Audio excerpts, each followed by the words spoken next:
بسم اللہ الرحمن الرحیم۔ قرض، صحت یابی اور دیگر مالی معاملات میں آسانی کی جامع دعا۔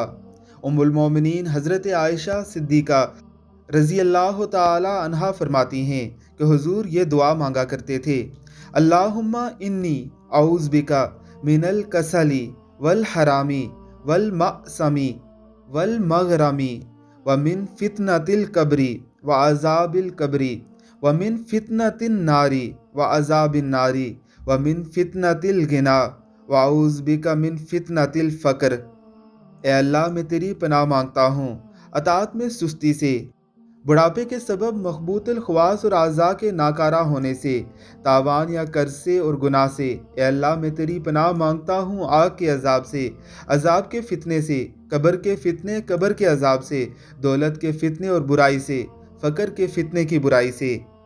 اس دعائے مبارکہ کو اپنی زندگی کا معمول بنا لیجئے۔